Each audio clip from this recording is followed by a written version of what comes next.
meeting to order. We're missing Daniel, who had talked to me several weeks ago about a prior commitment he had tonight. He knew he wouldn't be able to make it here. And Kim is online with us. Okay, agenda review. Entertain a motion on the agenda. Move to approve the agenda as published. Second. Been moved and seconded to approve the agenda as published. All those in favor, aye. Aye. Opposed, nay. Brian, as we promised, you're up. Brian Rose from Bethany Charter School. Yes. So, I guess tonight I am kind of here to talk more about the Bethany Charter.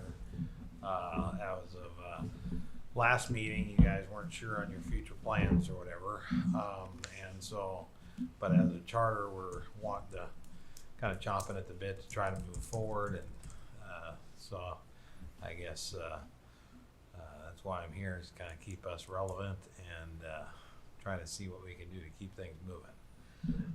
So I guess first point that I might bring up is as far as the school, we'd like to do the gym, but you were kind of concerned that you weren't sure on your future like outcome of planning or whatever, but we just and so partly in my mind I'm trying to figure out how Bethany is involved with that, as far as whether you'd even consider kicking us out or anything. So I don't know how that fully falls in your plans, because we just did a 5-year contract, so our school can't even be in your plans for 5 years. And then secondly, I don't think knowing your guys' financial thing, Bethany would be even kind of remotely feasible for you with the financial impact that I think to upgrade to anything that you would need would be too costly for that facility. So, but I know partly it was brought up like we pay $1 a year rent or whatever. I didn't know, many of you probably weren't around when Bethany Charter was established, as far as being on the board or whatever, if you guys knew why that was established or not. Partly we, when the board first set up Bethany Charter, they wanted to charge us more like $20,000 a month, or a year, I mean. And they said, we're fine with that as long as you can guarantee that maintenance will be given to our school appropriately. And they said, well, it would go into the maintenance fund and you guys get what you need as you need. And so they came up with a deal that we would pay $1 a year, but we would take care of our own maintenance. And so if I can, I got little packets kind of showing what we've done financially since the inception of Bethany Charter, which ends up being way more than the $20,000 a year that we have put into the facility.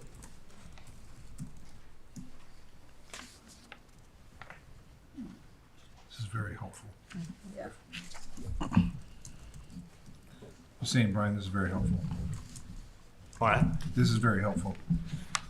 So as you kind of see, I mean, we do our own maintenance, and we have done quite a bit. And I've been involved in a lot of it. I've been with Bethany since my oldest was a kindergartner, so I think this will be 15 years now. I think I've been on the board for 8 or 9 years, but being in construction, I've helped with a lot of the facilities projects, from improving the access to where it was gridlocked every morning and afternoon on Hazel Green, something nightmarish before we got the driveway redone to along that. And then we ended up doing the lower parking lot, which further facilitated the safety and everything. And that's kind of been in the mind all along, is the safety and the functionality of the school. And and then like even some of the stuff on here is what the school paid, but it's not really what it cost. I don't want to sound boastful, but I mean, I probably donated 150, 200,000 to the school doing this facility stuff. I mean, we replaced the barrel roof on the gym, and I charged the school 30,000, and I think materials probably cost me 30,000, not to mention labor and equipment and all that stuff. So, I've put a lot of effort into keeping the facilities up just for our students and the safety of students and staff, and so I'm kind of trying to convey that the stewardship of the facilities has been done, I think, quite well, and kind of deserving of the dollar a year or whatever. And then I guess the other thing, I didn't print off too many of these, but it's the audit. I don't know if you guys get our audit or not, but I've got a couple copies that I can share. But I don't know what page, or it kind of shows our Ryan, that just came today, right? what? That just came today, I think, from the so. auditor. It Yeah, kind of shows our financial standings. we got a copy and to control it. show that we are also good stewards Hold in that position. of our money. That we do have some of the funds as is right now to start to cover the cost of that gym. And so I guess my thing is we got the money, we've done the stewards. I mean, we steward our money. We've done really good with our kids. I mean, we have pretty much maintained full facility throughout the time,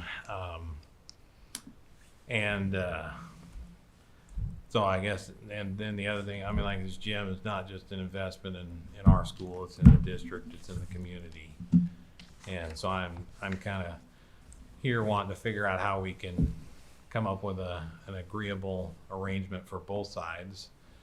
I do know that when Craig Rossler was superintendent, he offered it to the Bethany Charter to purchase the place for about $200,000. At the time, I can understand why. They said, well, we don't need to spend the money on that. But now with this large monetary investment, I'm kind of rooting for the purchase. But I also don't want to spend everything that we've got kind of for our gym on the purchase price of the school. And then, Hey, Reject, I have an update on that if he wants to hear it. okay. Sure.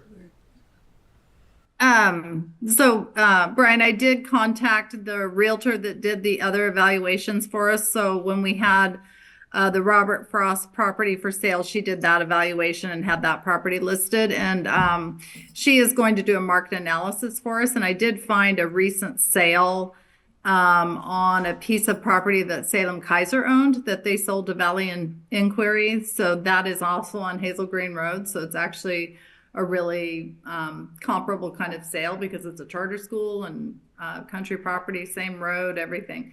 So we're going to see what that one sold for, and she's going to do a market analysis, and then we'll get that back to you guys. Okay. That's a much bigger school, but And they just put a whole bunch of money a into ton it. of money in it. Yeah. Kim, I think the money was put in after it was purchased, so Yeah. we'll see. It was. We'll see which side that. Kim, do you know if that's zoned EFU as well? I just learned this information a couple days ago, so I have not ordered a listing kit. I have not done any research on it. I asked the superintendent of Salem Kaiser to forward information to it or for it to me, and I don't have that yet. As soon as I have that, I'll know more about that. All the ground surrounding it's EFU. What's the school again? Hazel Green. Oh. What used to be. It's Valley Inquiry. It's down Yeah, by it's right there by Orchard. Easy Now it's Orchard. called Valley. That's the one right before Easy? Yeah. Yeah, correct. Yep.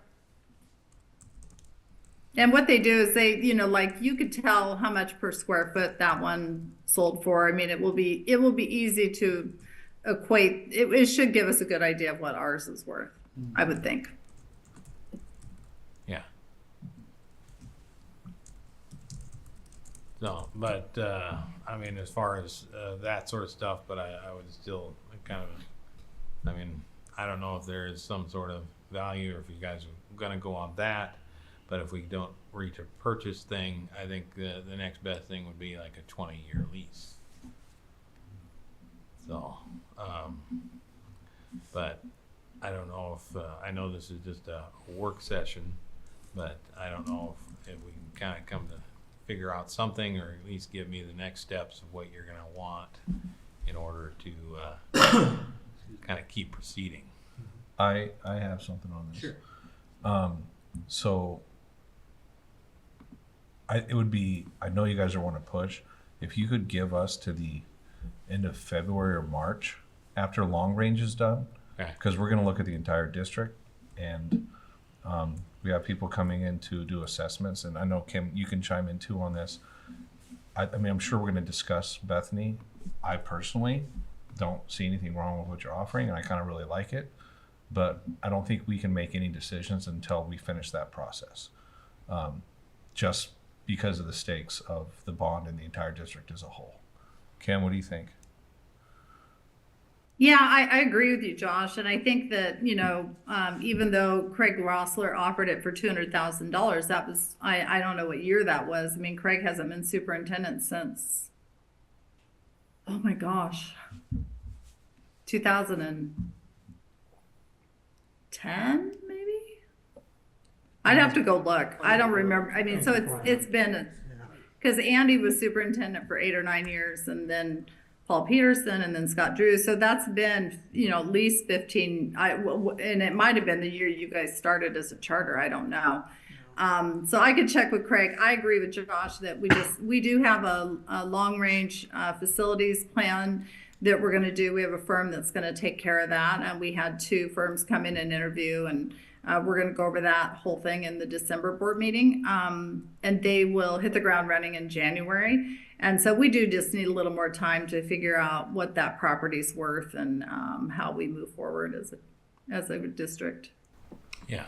I appreciate you bringing us this.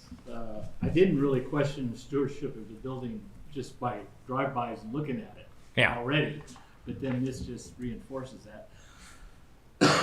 And, you know, something you said earlier, you're entirely right on the next 5 years, but that's why we were opting for until we had our long range done, because when you start talking a 20-year lease, then that does affect long range. Yeah. And we do have, we're paying rent in a couple facilities right now, and, you know, people may decide that's not the most fiscal responsible thing to do, and when we have, you know, other, so we don't know right now until some of those things are decided by our long range group and what that looks like. And like Josh said, I know you're in a hurry, but if you could just stave off a few months to bear with us here till spring, I think we'll have a much clearer picture on what our needs are and what we want. Okay. Then it's easier to effectively respond to you. Okay. Is there anything for financing or monetary reasons? Is there a reason to speed it up other than, because the thing is, with the longer we wait, then, I mean, it'd be a lot easier. Because it's supposed to be a 10-year plan at least. Yeah. And we could probably even think longer with some of the buildings, such as Bethany. It'd be Yeah. a lot easier just to have that all done. But are there some hangups here that you kind of need this done quicker for a reason? Well, I mean, it's just like anything. The longer you wait, the more things go up, the value of the dollar goes down. So right now, I mean, I can get a bid on a steel building, and I can wait 6 months, and the steel building goes up 20 grand. Okay. So, I mean, the odds of it going down are slim. It could stay the same price, but the odds of it increasing in costs go up. So that's just my concern. And like anything, I mean, we still got to be able to do all the due process of being able to get bids. And then once we do decide if we have to wait until, like, you get your stuff in February, which means we either talk in March or April and maybe get something, then I got to get the bid packets out, which means I'm still not starting until next fall. And so that's just, I mean, the downfall of this whole thing. That's why we're trying to push, because we're kind of ready. But I understand there's more wheels, more cogs in this wheel than just us. But the sooner we can get going, the better. I mean, our facility kind of needs the gym, and the longer we push it off, the longer the kids have to wait to have a decent functioning gym. I understand the materials, but couldn't you get a bid package together now with the start date in April or May or whenever?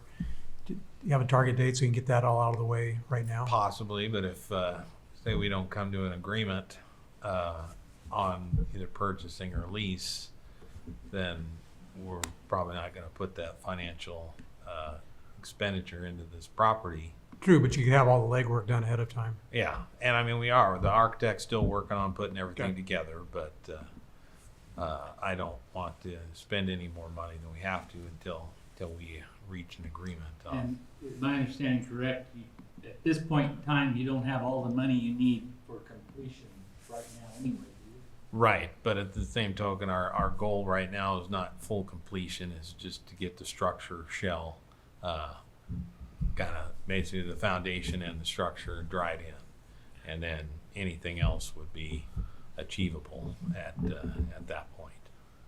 I just had a question.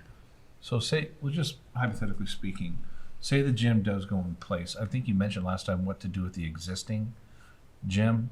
Does Bethany ever hope to expand? You know, No. you guys are capped at 135. Right. And no, we're not hoping to expand. We're just trying to make the facility better. The premise of the charter works really well as it is. I mean, you get pretty good. You got the teachers and the assistant teachers that you get pretty good teacher to student ratio with that, and then it's small enough that it's a community, so it functions really well. And then the other thing I didn't bring up was as Bethany is under Silver Falls with the contract, if Bethany ever fails, the district gets everything from Bethany. I mean, that's written in there that if Bethany ceases to exist, everything Bethany has. So even if we purchase the property and Bethany fails, it goes back to the district. So I mean, there's really no loss, I would say, on the district side. No risk, essentially, minimal. Is essentially. Yeah, I think for me, the maintenance piece that you showed that you guys have taken good stewardship of it. I think for a concept, I don't think anyone was doubting the need for the gym. I think that's pretty clear. I think we would just want to make sure that we take that into consideration, the entire kind of district needs, especially, the substantial investment of time, energy, and money that you guys would be putting into that. So I think, kind of like my colleagues have said, I think just giving us the ability to see what the long range comes out to and be like, yep, we can either move one direction or the other, just with having a more holistic understanding of what we're going to be looking at 5-10 years down the road. So Yeah. I mean, the other thing is I don't have any young, but I know my nephews, they're practicing basketball at 6:30 in the morning, and then there's another kid that practices at 7:30 to 8:30. So, I mean, a gym like this would benefit a lot of that even. I mean, so it's not just a Bethany benefit. It's the middle school it's not that far for parents to take the kids that are practicing at 7:30 could now practice at 5:30 at the Bethany gym. So, I mean, it would be I think an improvement for even the local parents that go to the middle school or whatever. So, because I know I would be a little frustrated with my 6th grader going at 7:30 to 8:30 to practice basketball. So,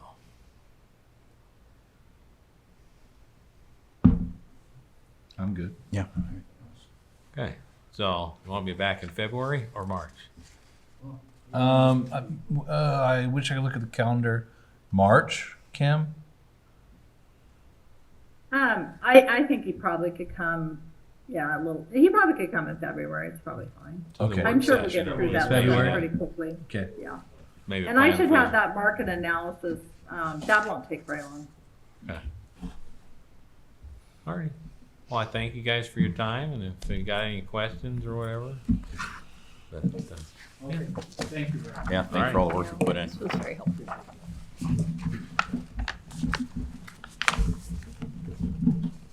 Okay, Kim, you're up with Silver Falls SIA. Okay, so part of SAA requires that we just show you the grant agreement. And so I've shared that on the screen. Can you guys see that okay? Yes. Yeah, so this is a grant agreement that comes from ODE, and it just goes through all of our different, and this is in your board packet as well, and it just goes through all of the different components of the grant, and it is pretty straightforward. It shows what our payments are and all those good things. Oh, my computer froze.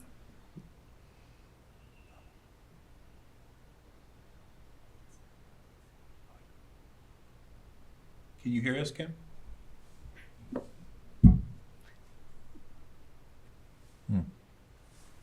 I'm frozen. Hang on just a second. We can hear you. You can still hear me? Oh, Okay, yeah. well, the grant. Okay, well, that's good. That's great. Because I tried to stop sharing, it won't let me do anything, so my computer's completely frozen. So that is just the grant agreement. It is in your documents. We're just required to show it at a board meeting. It just requires my signature, and it is pretty boilerplate. It's the grant is and all its components we've already shown you.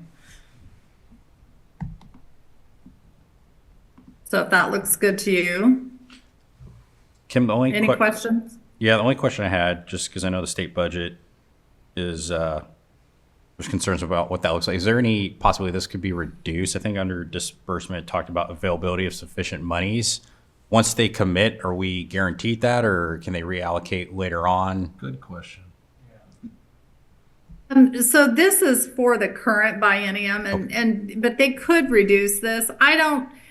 We will know more in February. So I'm actually going to talk about that during my state budget analysis, which is also in your packet.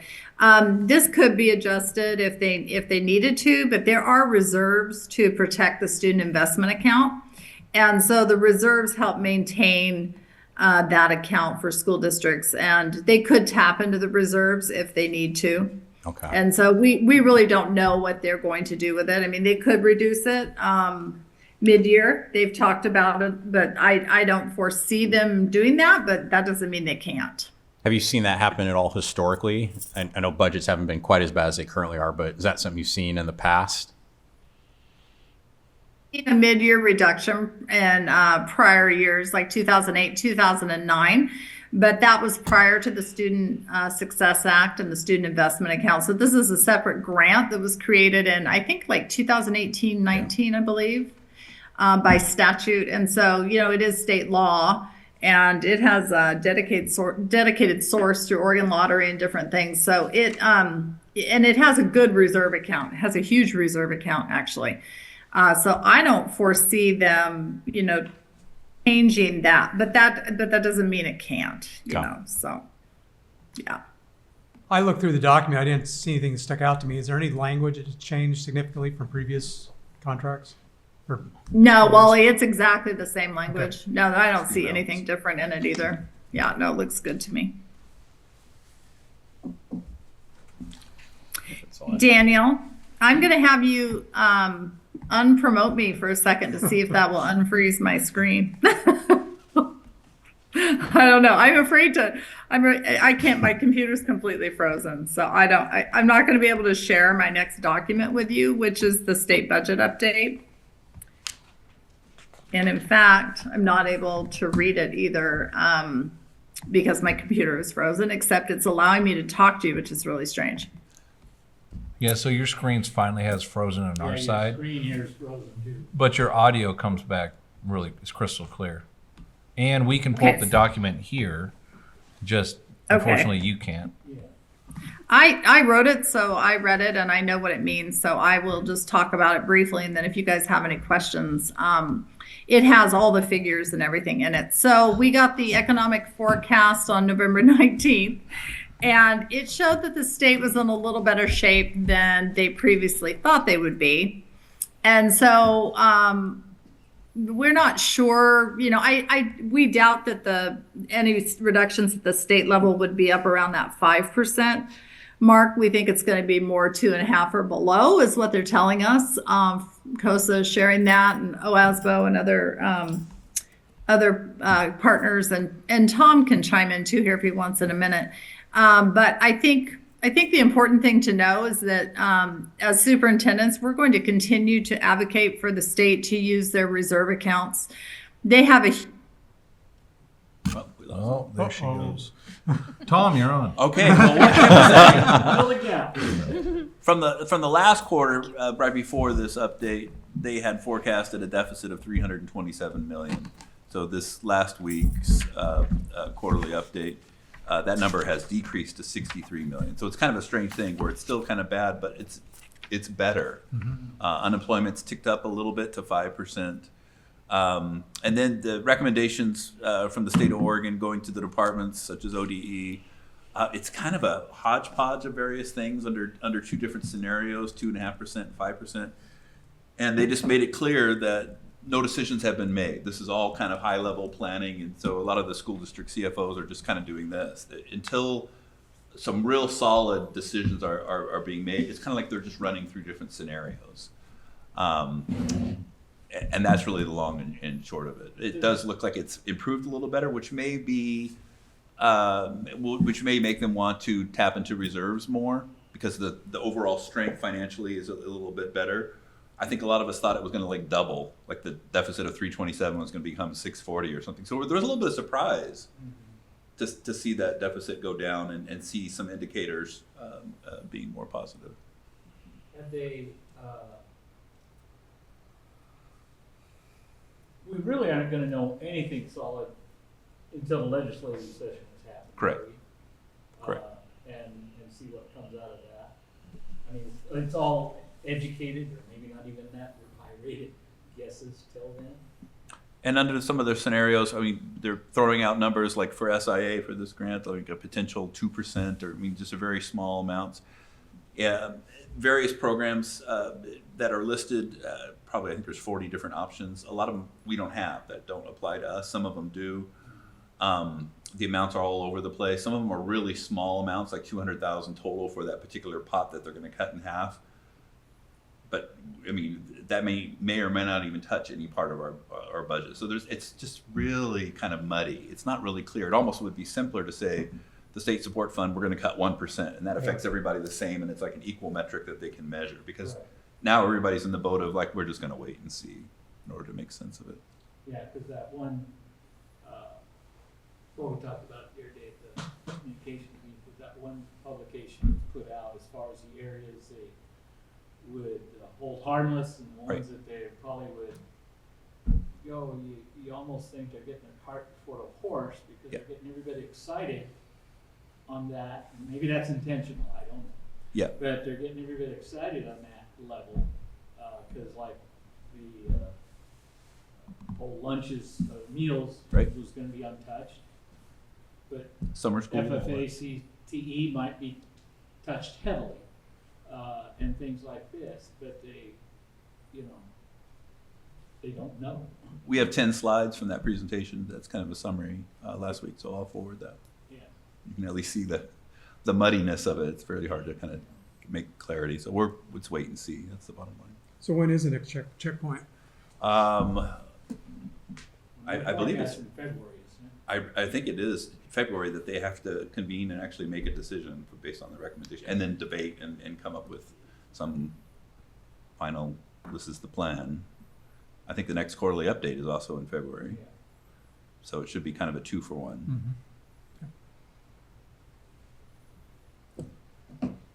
Binder? No.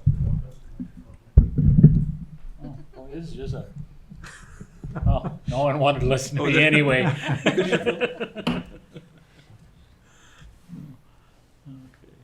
I guess my last question just goes with this. So, because I'm terrible at knowing how this stuff works. Like Phil, you just said February. I had no idea when the checkups are, how the forecast works. I mean, it's so hard to track. I mean, honestly, it's Greek to me. I can't read it. Well, they make these quarterly forecasts, and of course, we just had the one in November, then they'll have one in February, but then the legislature is gonna be in session, the short session here. And so, what are they gonna do with the numbers they get? But how does that affect our decision making here? I guess because we set our budget in July, right? And then we have to stick to it, correct? So Unless the revenue doesn't come in. explain that. Like we're not like they're just not paying their checks.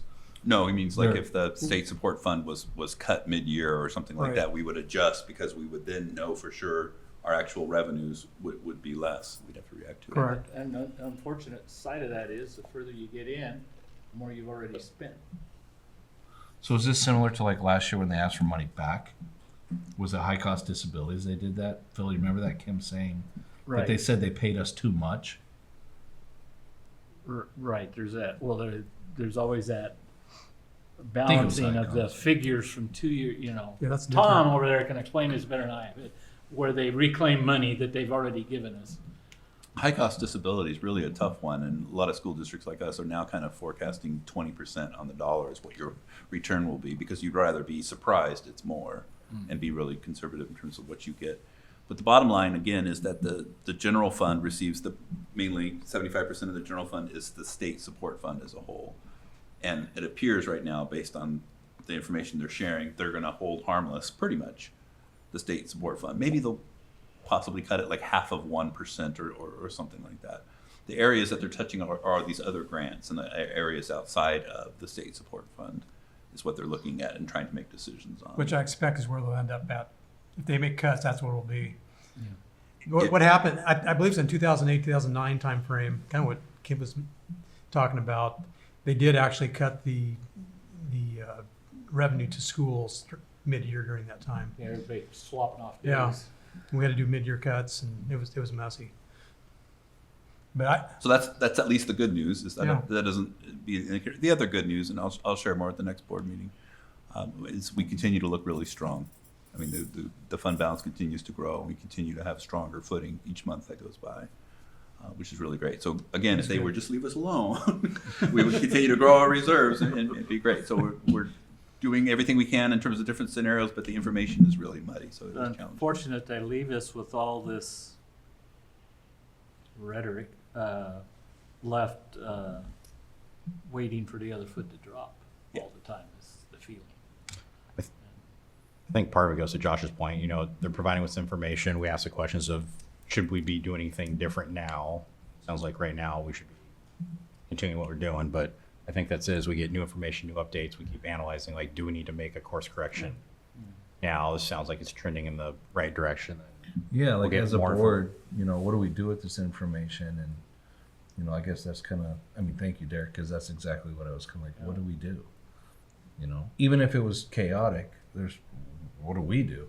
We just say superintendent and Tom, do what you have to do, I guess. Yeah, and You it's know? and it's probably times like this was when, and I think this is what Kim and Tom and everybody's doing, is we don't go out and do things that weren't trite budget or extra sort of thing, you know, be on the conservative be side. cautious. So we stay in Be the cautious. positive direction. Until we have and facts. Be a little more, just be cautious. And we built a lot of models. Yeah. Enjoyed my time with Wally, sharing him some what ifs. Yeah. Getting to know all of the nooks and crannies of the budget and how they would react to various scenarios. That's really where we can spend our time. So you're kind of preparing ahead of time for basically anything. Because see, that's what they did basically with putting out that 5% and that 2.5%. Everybody was building scenarios. What if we lose 5? This is what we could do, and we did that doing that locally too. Right? Aren't we?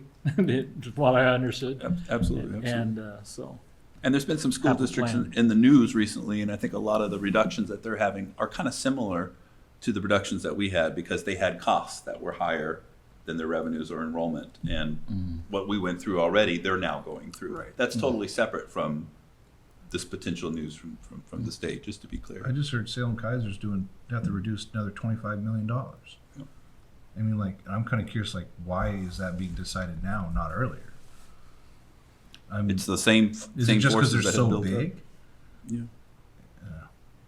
It's still an enrollment issue. It's an enrollment Yeah, issue that, lots of it's not part of the new reduction. It's part of like the reduction we did previously. It's an enrollment issue for Salem Kaiser. Corvallis too, if you guys saw in the news. Yeah. Yeah, a couple. Beaverton. You're back, Kim. And yeah, I'm back. Boy, that was a deal.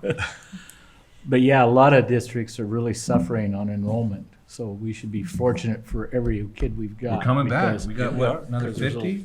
Yeah. A ton of them that are being hit hard with enrollment issues. So, anything to add? I don't know how much of it you heard, but I just I gave heard Tom doing a great job at the end. He did. I figured he would take it after I got lost in space. I think that, I think just being fiscally prudent and having some, plans in place if we need to pivot or adjust are important. And we'll work with our admin team and talk about some of those things. But I don't think the forecast is as, scary as it was previously. So I think it looks a little bit better, but the time will tell, and there'll be also other federal information to come down the pike. So that's going to impact us as well. So we're ready for, we're looking at all those different elements. okay. Do you have anything else? No, that was it. Just those two items was my whole agenda. Although the football team is going to state and the finals, that is very exciting. That is. Friday night, That Hillsborough, is. 5:00. And Summit is on the schedule once again. Summit is on the schedule. We played This them time we twice come out last on year. top. The other times we didn't.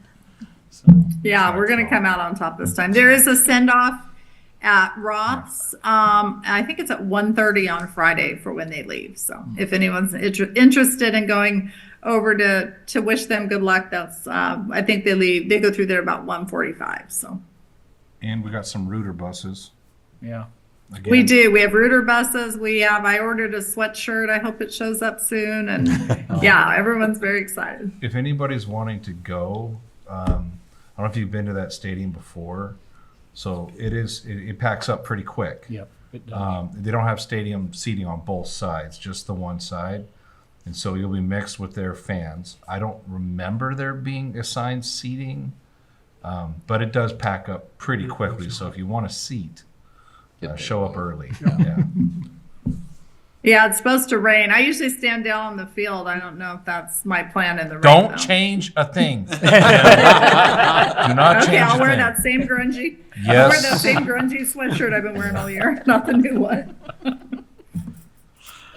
Okay. Well, with a go Foxes, we'll adjourn. Go Foxes.